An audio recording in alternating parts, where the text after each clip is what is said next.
Hello my dear story lovers, welcome back to my channel GGS library. இன்னைக்கு நான் உங்க கூட திரு இந்திரா சவுந்தரராஜன் அவர்களோட கோட்டைப்புறத்து வீடு நாவலோட முதல் பாகத்தை பகிர்ந்துக்கலான்னு இருக்கேன். கதைக்குள்ள போலாமா? ஒரு இரும்பு பறவை மாதிரி தரையிறங்க தொடங்குனுச்சு அந்த விமானம். பார்க்க பரவசமூட்டுற ஒரு அற்புதமான லேண்டிங். ஃபுட் ஸ்டெப் வழியா வரிசையா கீழே வந்துட்டு இருந்த பேசஞ்சர்ஸ்க்கு நடுவில் விசு அப்படிங்கிற விஸ்வநாத ரூபசேகர கோட்டைப்புறத்தான் மட்டும் பார்க்கறதுக்கு வித்தியாசமாக இருந்தான். கோட்டைப்புறத்து ராஜவம்சத்தோட ராஜ பரம்பரைக்கே உள்ள மிடுக்கும் பளபளப்பும் அவனோட உடையிலையும் நடையிலையும் போட்டி போட கையில் ஒரு கிரே கலர் ஃப்ரீப் கேஸோட அவன் நடந்து வர தோரணை ரிசப்ஷனில் காத்துட்டு இருந்த கார்வார் கருணாகரமூர்த்திக்கு பெருமிதத்தை உண்டு பண்ணுது. ரிசப்ஷனுக்குள்ள நுழைஞ்ச விசுவை பார்த்து, வணக்கம் இளைய மகாராஜா அப்படிங்கிறாரு. பதில் வணக்கத்தை அலட்சியமா சொன்ன விசு யாரையோ தேடி பிறகு ஏமாற்றத்தோட கருணாகரன் பக்கம் திரும்பினான். யாரை தேடுறீங்க இளைய மகாராஜா? கருணாகரன் இதமா விசாரிக்க தொடங்குறார். விசுவுக்கு அவர் பயன்படுத்துற அந்த இளைய மகாராஜாங்கிற வார்த்தை கொஞ்சம் எரிச்சலம் மூட்டுது. கருணாகரன், என் பேர் விசு. என்ன மாதிரி 2 மடங்கு வயசு உங்களுக்கு. இந்த மகாராஜா, இளவரசே அப்படிங்கிற பந்தாவான அழைப்பெல்லாம் இன்னும் எதுக்கு? தாராளமா என்ன நீங்க பேர் சொல்லியே கூப்பிடலாம் அப்படிங்கிறான் கொஞ்சம் காரமா. அது முறை இல்லைங்க. என்னதான் எனக்கு வயசாயிட்டாலும் பரம்பரையா சமஸ்தான பணியாட்கள் தானே நாங்க. சமஸ்தானத்து வயதான திருமேனி தேவரே இளைய மகாராஜா அப்படின்னு கூப்பிடுறப்ப நான் சாதாரண கார்வார், நான் எம்மாத்திரம் அப்படின்னு சொல்லிட்டு காரை நோக்கி நடக்கிறாரு கருணாகரன்.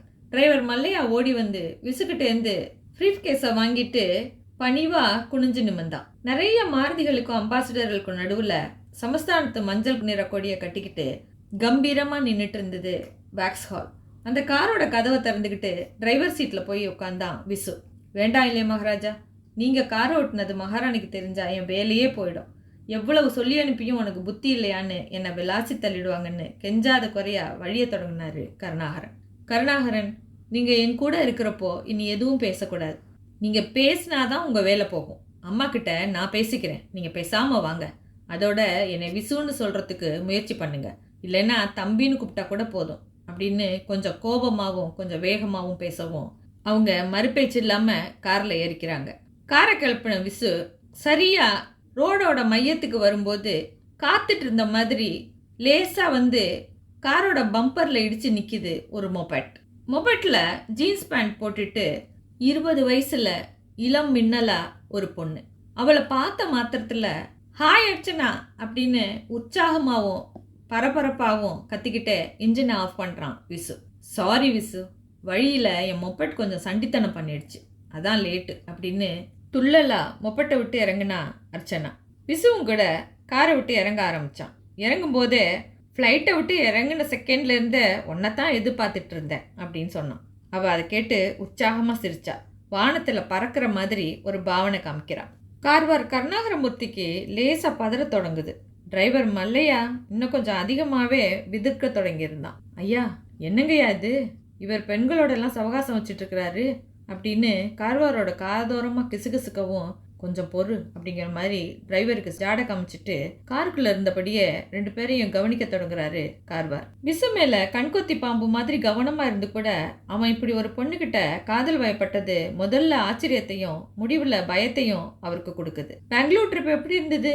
போனவங்க வியாபார காரியம் சக்சஸ் தானே அப்படின்னு கேட்டபடி வாஞ்சியோடு விசுவோட தோல்ல கைய போடுறா அர்ச்சனா. அவன் சக்சஸ் அப்படிங்கிற மாதிரி ஆர்ப்பாட்டமா தலையசைக்கிறான். போன மாசம் தான் விசு தன்னோட என்ஜினியரிங் படிப்பை முடிச்சிருந்தான். இன்னும் ரிசல்ட் கூட வரல. அதுக்குள்ள சும்மா இருக்க பிடிக்கலன்னு தொழிற்சாலைகளுக்கான டூல் மேக்கிங் பிஸ்னஸ் ஆரம்பிச்சிருந்தான். அது சம்பந்தமான மிஷின்களை வாங்க தான் பெங்களூர் வரைக்கும் போய் வர வேண்டியிருந்துச்சு. பிஸ்னஸ் நடத்த தோதான இடமா அவன் தேர்ந்தெடுத்தது மதுரையை தான். மதுரைக்கு 40 மைல் தெற்குல கோட்டபுரம் சமஸ்தானம் அவனோட ராஜ்யம். சமஸ்தானத்து 6வது பட்டநாயக்கரான ராமநாத ரூபசேகர கோட்டபுரத்தானோட இளைய வாரிசு தான் விசு அப்படிங்கிற விஸ்வநாத ரூபசேகர கோட்டபுரத்தான். அவனோட அண்ணன் கஜேந்திர ரூபசேகர கோட்டபுரத்தான் சமஸ்தானத்தோட 7வது பட்டயத்துக்கு தன்னை பதவி வரிச்சுக்கிட்டு சமஸ்தானத்து சொத்துக்களையும் நிலபுலன்களையும் பரிபாலிச்சுட்டு வந்துட்டு இருக்கான். கோட்டபுரத்தையே தாண்டிராத அவனுக்கும் ஊரா சுத்துற விசுக்கும் நிறைய வித்தியாசம் இருக்கு. விசுக்கு எதுலையுமே விஞ்ஞான பார்வை, கஜேந்திரனுக்கு பரம்பரை சிந்தனை ஒண்ணு மட்டும்தான்.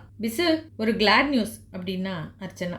அப்பா உங்க சமஸ்தானத்துக்கே நேர்ல வந்து நம்ம காதல் விஷயத்த பேச போறாங்க. நம்மளோட 4 வருஷ காதல் பெருமையை உங்க அம்மாவுக்கும் பாட்டிக்கும் எடுத்து சொல்ல போறாங்க அப்படின்னு சொன்னா. ஏனோ விசுவோட முகம் உடனடியா அதை கேட்டு வெளியிட தொடங்குனுச்சு. ஆமா, இப்படி நின்று பேசிட்டு இருந்தா அப்படி ஏதோ முக்கியமான விஷயம் ஏர்போர்ட்டுக்கு வான்னு சொன்னீங்களே, என்ன விசு அந்த முக்கியமான விஷயம்? அர்ச்சனா அந்த கேள்வியை கேட்ட மறு வினாடி அவனோட முகம் லேசா இருள தொடங்குது. என்ன விசு? அர்ச்சனா ஆர்வம் தாங்காம திரும்பவும் கேட்கிறா. அர்ச்சனா, நீ என்னை எந்த அளவுக்கு காதலிக்கிற அப்படின்னு மெதுவா கேட்கறான். அவ உடனே வானளவு அப்படின்னு சொல்றா. நம்ம கல்யாணத்துக்கு அப்புறம் நான் கொஞ்ச நாள்லயே செத்து போயிடுவேன் அப்படின்னு உனக்கு இப்ப தெரிய வருதுன்னு வச்சுக்கோ, அப்ப நீ அப்படிங்கிறான். What are you talking? அழாத குறையா விசுவை வெறிக்க தொடங்குறா அர்ச்சனா. சாரி அர்ச்சனா, எனக்கு நம்ம காதலோட ஆழம் தெரியணும், அதுக்காக தான் கேட்டேன் அப்படின்னு அவன் மெல்ல சுதாரிக்கவும் அதுக்குள்ள ஈரமாகிட்ட கண்களோட அர்ச்சனா, விசு நீங்க என்ன கல்யாணமே பண்ணிக்கலைனாலும் நீங்க தான் என் ஹஸ்பண்ட், அது தெரியுமா உங்களுக்கு அப்படிங்கிறா கொஞ்சம் அழுத்தமா. தேங்க்ஸ் அ லாட் அர்ச்சனா அப்படின்னு அவன் அவ கைகளை பிடிக்கவும் சுத்திலும் ஒரு பார்வை பார்த்துட்டு, விசு டைம் ஆயிட்டே இருக்கு, நீங்க இன்னும் அந்த முக்கியமான விஷயத்த சொல்லவே இல்லையே, நாளைக்கு சொல்றேன் அர்ச்சனா அப்படின்னு நழுவுறான். கெஞ்சி கெஞ்சி கேட்டும் அவன் சொல்லாததுனால சலிச்சு போய் சரி அப்படின்னு சொல்லிட்டு அரை மனசோட திரும்பவும் மொபைட்ல ஏறி கிளம்பவும் வாக்ஸ்வாலும் கிளம்புது. காருக்குள்ள கார்வாரும் மல்லையாவும் அதீத கவலையோட இருக்காங்க. கார்வார் சலனத்தோட விசுவை பார்த்து கேட்கிற, தம்பி தப்பா எடுத்துக்காதீங்க, இது உங்களுக்கே நல்லா இருக்கா? எது கார்வார் இப்படி ஒரு பொண்ணை லவ் பண்றது தப்புன்னு யார் சொன்னது? அர்ச்சனா ஒன்னும் அன்னாடங்காட்சி இல்ல கார்வார், அவ ஒரு கோடீஸ்வர பொண்ணு. இருக்கலாம், பூத்த பூ மாதிரி இருக்க அந்த பொண்ணு காலத்துக்கும் பூவோடையும் பொட்டோடையும் வாழ வேண்டாமா? கார்வாரோட இந்த கேள்வினால நச்சுன்னு காருக்கு சேர்த்து பிரேக் அடிச்சவன் கழுத்தை பின்பக்கமா திருப்பி கேட்கறான். கார்வார், அப்படின்னா சமஸ்தான நம்பிக்கைப்படி நானும் கட்டாயம் 30 வயசுல செத்துடுவேன்னு சொல்றீங்களா அப்படின்னு அழுத்தமா கேட்டான். நம்பிக்கைக்கு காரணமே இதுக்கு முன்னால நடந்த சம்பவங்கள் தானே. உங்களுக்கு முந்தின தலைமுறையில யாராவது ஒருத்தராவது 30 வயசுக்கு மேல உயிர் வாழ்ந்திருக்காங்களா?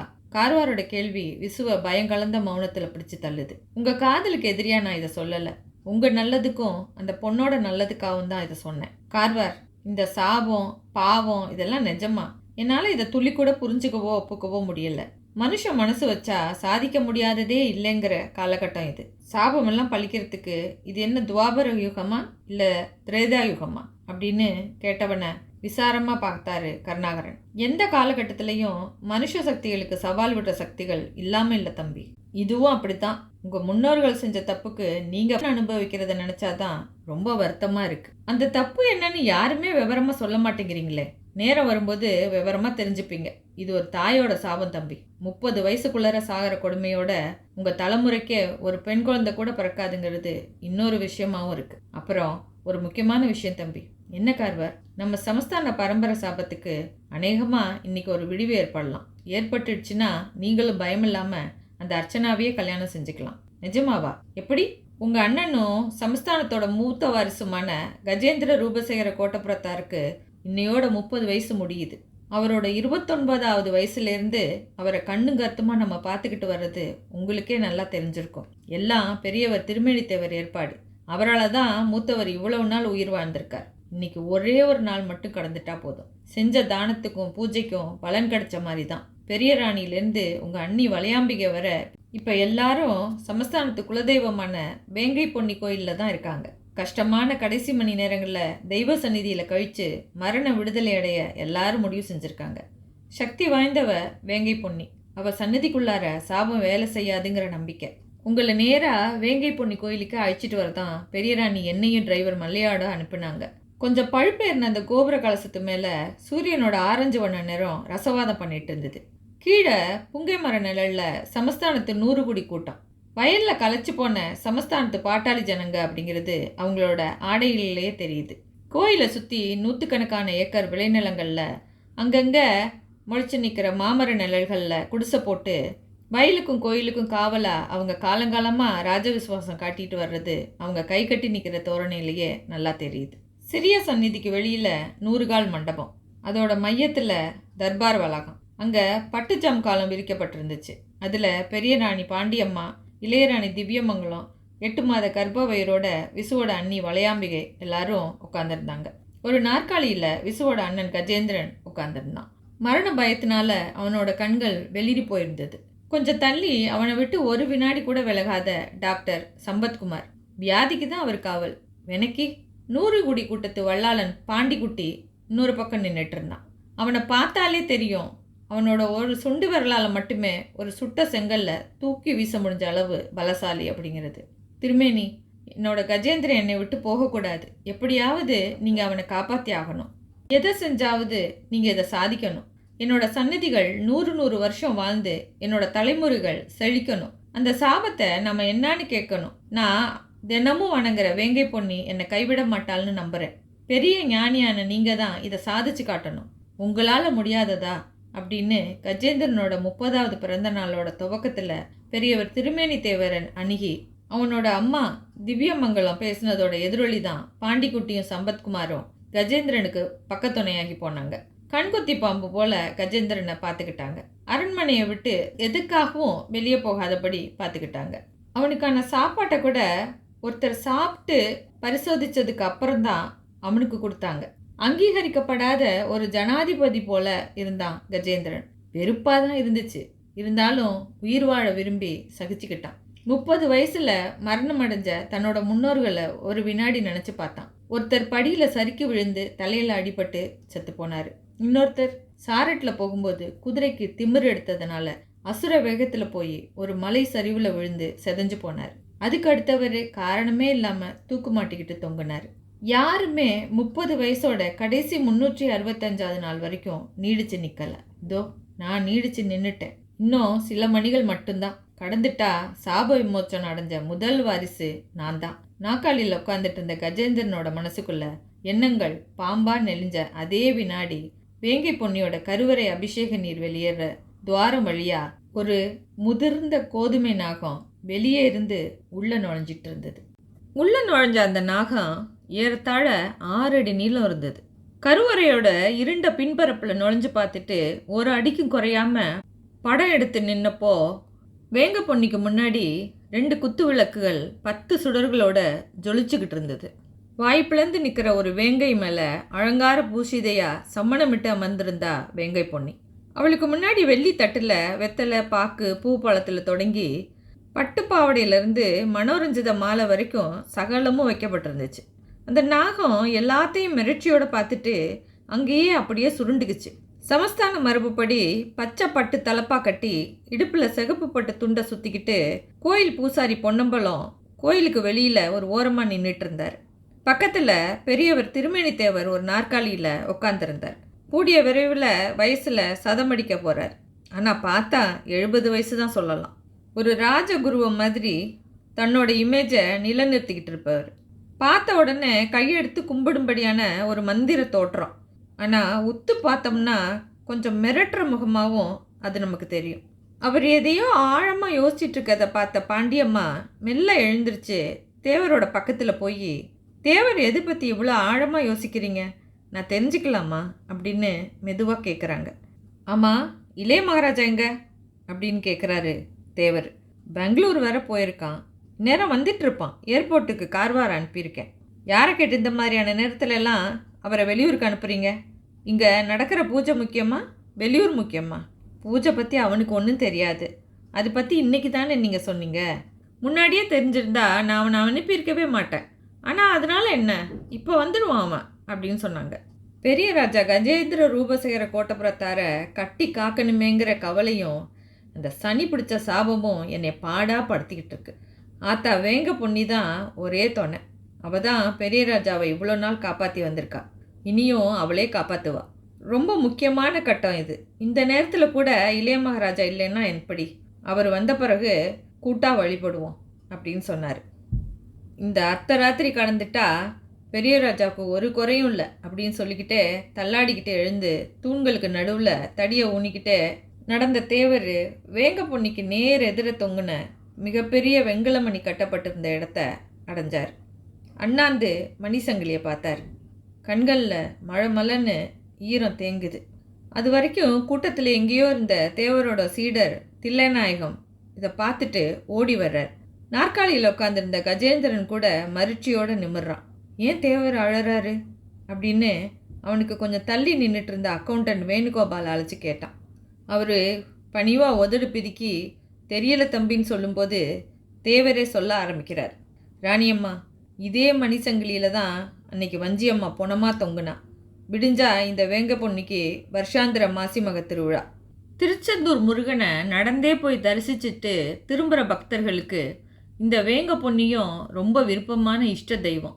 திருச்செந்தூர் கடல்லேருந்து தண்ணியை சுமந்துட்டு வந்து இவ மேலே அபிஷேகம் பண்ணி பூ போட்டுட்டு தான் போவாங்க. அப்படி வந்தவங்க முதல்ல பார்த்தது ஆத்தா வேங்க பொன்னிய இல்லை, இங்கே பொணமாக தொங்குன பத்தினி வஞ்சியம்மாவை தான். அவள் விட்ட சாபந்தான் இந்த இளமை மரணம். குழந்த பெற்று முழுசாக 1 மாதம் கூட ஆகில்லாத பச்சை உடம்புக்காரி சாபம்னா சும்மாவா? அவளை இந்த மண்டபத்தில் துரத்தி கற்பழிச்ச இந்த சமஸ்தான ராஜாக்களோட கொழுப்பை நினச்சா எனக்கு இப்போ கூட கொலை நடுங்குது ராணியம்மா. அம்மா தாயே, எங்கள் முன்னோர்களில் சிலர் செஞ்ச தப்புக்கு எங்களை பழிவாங்காத அப்படின்னு வேண்டிக்கிட்டு இந்த இடத்துல விழுந்து கும்பிடுங்க. எங்கே உங்கள் மருமக? அவங்களையும் கூப்பிட்டு விழ சொல்லுங்க. அவங்க வேண்டுதலில் தான் எல்லாமே இருக்குது. கர்ப்ப சுமையோட பெருமூச்சோடு நடந்து வந்த வளையாம்பிகையோட கண்களில் நீர் திரண்டு இருந்தது. அவள் முதல்ல தேவரோட கால்களில் சிரமப்பட்டு விழுகிறா. அம்மா அம்மா, அந்த மணிக்கிட்ட விழுத்தாயி அப்படின்னு சொல்லிட்டு தேவர் ஒதுங்கி நின்றுக்கவும் அவள் அந்த மணி தொங்குற இடத்துல கீழே மண்டியிட்டா. திவ்யமங்கலமும் பாண்டியம்மாளும் கூட மண்டியிட்டு கும்பிடுறாங்க. சுற்றி நின்ன கூட்டத்தில் இருந்த கிழவன் ஒருத்தன் இதை வெறியோடு பார்த்தான். நல்லா விழுங்க, நல்லா விழுங்க, 1000 தடவை விழுந்தாலும் உங்கள் பாவம் தொலையாது. எங்கள் சமஸ்தானத்து பெண்கள் தலை இந்த வேங்க பொன்னிக்கு கூட வணங்காதுன்னு வீரம் பேசின ராஜாவோட வாரிசுகளே நல்லா விழுங்க. மனசுக்குள்ளே உற்சாகமாக கொக்கரிச்சுக்கிட்டான். அப்படியே ஈரம் சொட்ட தொடங்கின கண்களோட கூட்டத்தை விட்டு ஒதுங்கி ஒரு மரத்தடியில் போய் நின்றுக்கிட்டான். இருசா, நீ ஏன் அழுவுற? அவன் பக்கத்தில் ஒரு குரல். திரும்பினப்ப சமஸ்தான காவலாளி மருது தெரிகிறான். ஜாதியில் ஒசந்தவங்க அந்த காலத்தில் எது வேணால் செய்வாங்க மருது. அப்போ செஞ்சதுக்கு இப்போ அறுக்கிறாங்க. அதை நினச்சேன். கூடவே இதே மண்டப வாசலில் கொடிமரத்தில் கட்டி போட்டு என் ஆசை மகனை கொண்டாங்களே, அதுவும் ஞாபகத்தில் வந்துடுச்சு. அதான் அழுக தாங்கலை. இருசனோட விளக்கத்தில் மருதோட நெத்தி போட்டில் உஷ்ண அலை அடிக்குது. ஆதரவாக அவரை கட்டிக்கிறான். கவலைப்படாத, அதான் சாமி கூலி கொடுத்துட்டு வருதே. 1000 சொத்து சுகம் இருந்தும் ஆண்டு அனுபவிக்கிறதுக்கு விதி இல்லாமல் 30 வயசுலேயே செத்து விழுவுதே இந்த சமஸ்தான வாரிசுங்க. இதை விடவா அவங்களுக்கு தண்டனை வேணும்? மருது கேள்வி கேட்டு முடிச்சா அடுத்த வினாடியே குபீர்னு அவங்க மேலே வெளிச்ச வெள்ளம் பாயுது. 2 பேரும் ஒரு நிமிஷம் நடுங்கி போனாங்க. அதுக்கு காரணமான விசு ஓட்டி வந்த சமஸ்தானத்து வாக்சால் அங்கே நுழைஞ்சிருந்தது. கருவறைக்குள்ள மெல்லிய தீப வெளிச்சத்தில் தென்பட்ட வேங்கை பொன்னியை பார்த்து மெல்ல தயக்கத்தோட கன்னத்தில் கைகளை ஒத்தி எடுத்தான் விசு. வாடா, ஃப்ளைட் இன்னைக்கு லேட்டா அப்படின்னு கேட்டுக்கிட்டே முன்னாடி வந்தா திவ்யமங்கலம். பதில் பேசாமல் கொட்டினவுடனே தேவர் முறைச்சி பார்த்தாரு. டேய், தேவர் ரொம்ப கோவமாக இருக்கிறார், முதல்ல அவர் காலில் வந்து கும்பிடு அப்படின்னு சொன்னால் கிட்ட வந்த பாண்டியம்மா. அவர் காலில் நான் எதுக்கு விழணும் பாட்டி அப்படின்னு கேட்டவனுக்கு, டேய், நம்ம சமஸ்தானத்துக்கே அவர் தெய்வம் மாதிரி. உன் வாலிப திமிரை இங்கே காமிக்காத, போய் காலில் விழு. உங்கள் அண்ணன் உசுரை காப்பாற்ற போகிறவர் அவர் தான். அவரால் தான் உன் அண்ணன் இந்த நிமிஷம் வரைக்கும் உயிரோடு இருக்கான். போடா அப்படின்னு திவ்யமங்கலம் சொல்லவும் விசுவோட பார்வை கஜேந்திரன் பக்கம் திரும்புது. பயத்திலேருந்து வெளிவராத கஜேந்திரன் விசுவை பார்த்து செயற்கையாக சிரிக்கிறான். கஜேந்திரனை நெருங்கின விசு அவனோட கைகளை வாஞ்சையாக பிடிச்சிக்கிட்டு, அண்ணே கவலைப்படாத, எல்லாம் நல்லா நடக்கும். சாபம் பாவம் இதெல்லாம் கப்சா, நீ தைரியமாக இரு, உன் உயிர் உன் கையில் தான் இருக்குது. விசுவோட பேச்சு சம்பத்குமாரோட காதில் விழுது. அர்த்த புஷ்டியோடு சிரிச்சுக்கிறார். என்னோட அபிப்பிராயமும் இதுதான் இளைய மகாராஜா அப்படிங்கிறார். சந்நிதி வாசலில் கம்பீரமாக கைத்தடி ஊனிக்கிட்டு முதல் ஆளாக நின்றுட்டு இருந்தார் திருமேனி தேவர். தன் காலில் வந்து விசு விளாடுறதில் மனசில் ஒரு வேதனை. எதிர்காலத்தில் தனக்கு இருக்கிற மகத்துவம் இந்த சமஸ்தானத்தில் போயிருமோ அப்படிங்கிற பயம் நெஞ்சில் வர அதை திடீர்னு எழுந்த உடுக்க சத்தம் கலைக்குது. பூஜை தொடங்க போகிறதுன்னு எல்லாருக்கும் புரிஞ்சுது. எல்லாருடைய கவனமும் சந்நிதி வாசலில் குவிய திவ்யமங்கலம் விசுவையும் கஜேந்திரனையும் அழைச்சிக்கிட்டு சந்நிதிக்கு முன்னாடி தேவருக்கு எதிரில் போய் நிற்கிறா. சமஸ்தானத்து பெரிய தலைக்கட்டுகள்லாம் சுற்றி நின்றுக்க உடுக்க அடிக்கிறத ஒரு கட்டத்தில் நிறுத்திட்டு பூசாரி பொன்னம்பலம் மனோரஞ்சித மாலை உள்ள வெள்ளித்தட்டை கைகளில் எடுத்துக்கிட்டு தேவருக்கு எதிரில் போய் நிற்க தேவர் அதை கைகளில் தொட்டு கண்களில் ஒத்திக்கிறார். தேவருக்கு பின்னாடி பயபக்தியோடையும் அவருக்கு பாதுகாப்பாகவும் நின்றுட்டு இருந்த தில்லை நாயகமும் கண்களில் ஒத்திக்கவும் தட்டு ஒவ்வொரு தட்டியாக போயிட்டு கடைசியாக கஜேந்திரன்ட்ட வந்துச்சு. ராசா, இந்த மாலையை கையில் எடுத்து கருவறைக்குள்ளார ஆத்தால வளம் வந்து மாலையை ஆத்தா காலத்தில் போடணும். அதுக்கப்புறம் பரிவட்டம் கட்டி மரியாதை செஞ்சு பூசையை தொடங்குவோம் அப்படின்னு பொன்னம்பலம் பேசினதை தொடர்ந்து மாலையை கையில் எடுத்தான் கஜேந்திரன். கண்களில் ஒத்திக்கிட்டு இருண்ட கருவறைக்குள்ளே நுழைஞ்சான். வேங்கை பொன்னியின் திருவுருவ சிலைக்கு பின்புறம் கருங்கும்மிருட்டு. ஒரே ஒரு நபர் சுற்றி வர தோதான துளி இடம். மாலையோட அந்த இருட்டுக்குள்ள கால் எடுத்து வச்சான் கஜேந்திர ரூபசேகர கோட்டப்புறத்தான். அடுத்த அடியில் வழவழப்பா அங்கே சுருண்டுட்டு இருந்த கோதுமை நாகத்தை மிதிக்க அது சீறிக்கிட்டு நிமிர்ந்துச்சு. இதோட தொடர்ச்சியை வர்ற எபிசோடுகளில் கேட்கலாம். இப்போதைக்கு பாய்.